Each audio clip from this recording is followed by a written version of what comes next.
This is Optimal Finance Daily, episode 339, 9 Little Ways to Be Better with Your Money, by Chris Reining of chrisreining.com. And hi again, everybody. I'm Dan, the guy who reads to you from some of the best blogs on personal finance. And I do that every Monday through Friday here on the show. A big thank you today to Health IQ for sponsoring this episode. If you want to save money on life insurance, this is a great way to do it. Health IQ is using science and data to secure special rates on life insurance for health-conscious people. You can learn more and get a free quote at healthiq.com/finance. That's healthiq.com/finance. Now, let's hear today's post as we optimize your life. 9 Little Ways to Be Better with Your Money, by Chris Reining of chrisreining.com. Some random guy from the internet emailed me wanting to meet up. This happens more than you think, and usually I'd say no because saying no to everything was the only way to protect my time so I could focus on my goals in life. But now that I have my time back, I'm starting to say yes. So we meet up, and he's not weird or anything like that, and we talk about a lot of stuff, but one thing really stuck out: how broke we used to be. When you're in your 30s, you start forgetting about your early 20s, how hard it is being an adult and trying to make it on your own. He's telling me about selling his saxophone for money, and that makes me remember when I had to borrow money for my first apartment. But here's the thing. Starting out broke with no money or advantage or anything like that is how you should start out. Because if you're just given everything, you'll never appreciate what you have. I mean, we all know that spoiled rich kid that doesn't appreciate anything. Anyway, I'm going to tell you what I've learned about money so you can start using it right now. So here are 9 little ways to be better with your money. 1. Increasing your value increases income. When you're continually becoming better at your profession, what you're doing is becoming more valuable. And when you're more valuable, people will pay you more for what you do. And you'll have more options too. I spent most of my 20s partying and horsing around until I realized if I wanted to earn more, I had to become more valuable. So read books, get mentors, and surround yourself with the right people. 2. Start marrying together skill sets. Learn skills like public speaking, psychology, writing, design, conversation, persuasion, technology, a second language. Because when you've plateaued in your profession, you're going to need these skills to earn more. This is like the architect who's a great public speaker and writer, or the personal trainer with a mastery of psychology, persuasion, and conversation. By the way, I learned this from Scott Adams. 3. You get to choose your lifestyle. When you're earning more money, make sure you're not always living paycheck to paycheck. It's easy to spend $50,000 when you make $50,000, which makes it easy to spend $100,000 when you make $100,000. But this goes on and on until you say $6.4 million is going to be hard on your family. You don't want to look back on your life and see all the money you made and realize you have nothing to show for it. 4. Make saving and investing an and. You know you should be saving for your future. And in your 20s, you want to, but you're paying back student loans. And in your 30s, you want to, but you're buying a house and raising kids. And in your 40s, you want to, but you're putting your kids through college. Here's the trick. Make saving and investing an and instead of a but, because putting away just $5 a day will change your life. 5. A house isn't the best investment. I'm reading that 65% of millennials think buying a home is the best long-term investment a person can make. Okay, so from 1890 to 2012, the inflation-adjusted return on a house was 0.17%.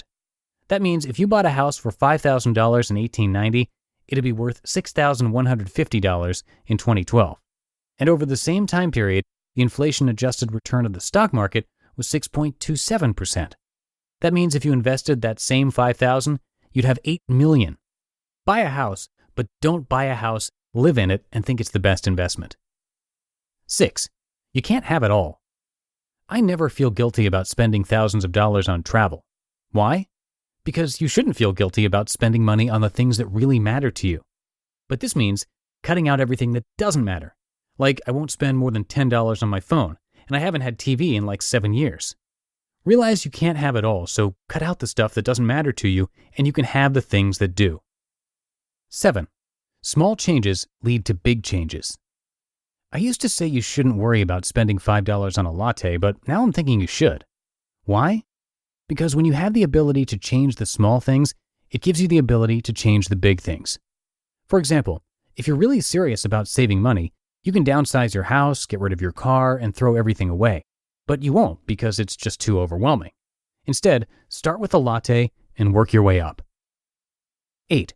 Think in decades, not years. The people I coach are all so smart and interesting. What I'm learning is they just can't see their own lives as clearly as I can see them. They think I'm some genius or something, but the truth is they just can't see themselves like I can't see myself. And mostly, they feel like they're not making any progress, so I always ask them to tell me where they were 10 years ago. Once they see how far they've come, they start seeing how much farther they can go. And 9. You have 2 purposes in life. In my 20s, I was impressed by how big your house was, or how much your car cost, or the number of carats in your engagement ring. So succeeding in the world meant being able to show other people I could buy stuff I didn't really need with money I didn't really have. But after you figure out your inner purpose, that outer purpose becomes just an optional game. I quit playing. To say that another way, you can have outer riches, but inner poverty. You just listened to the post titled 9 Little Ways to Be Better with Your Money by Chris Reining of chrisreining.com. And one more time, a big thanks today to Health IQ for sponsoring this episode. You deserve lower rates on life insurance if you pursue a healthy lifestyle, and this is something that other companies ignore, but not Health IQ.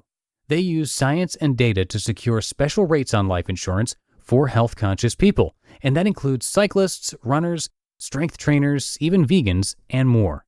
Health IQ has researched this. If you frequently exercise with intensity, on average, you have 22% lower cancer risk, 56% lower heart disease risk, and up to 34% lower risk of early death. Typical life insurance companies will penalize you for family history, BMI, and other attributes, yet you don't get rewarded for being active and health conscious. Not cool. So check out Health IQ. They will reward you with special rates on life insurance for having that healthy lifestyle. You can learn more and get a free quote using our link, healthiq.com/finance. That's healthiq.com/finance. And again, we thank them for sponsoring our show. And that'll do it for episode 339. Have a great rest of your day, everybody, and I will see you in the Friday show tomorrow, where your optimal life awaits. Hello, Life Optimizer. This is Justin Malik, creator and producer of this podcast, but also Optimal Living Daily, the show where I read to you from even more blogs covering finance, productivity, minimalism, personal development, and more from incredible bloggers like Derek Sivers, Zen Habits, Mark and Angel, The Minimalists, and all the ones you hear on this show too. So if you enjoyed today's episode and like taking amazing blogs on the go, come on over to Optimal Living Daily and subscribe to that one too. And together, we'll start optimizing your life. You've been listening to Optimal Finance Daily. Be sure to hit the subscribe button to stay up to date on each new episode and head to oldpodcast.com. That's OLDpodcast.com for a free gift as well as more actionable tips and resources to help you maximize your potential. Thanks for joining us, and remember, your optimal life awaits.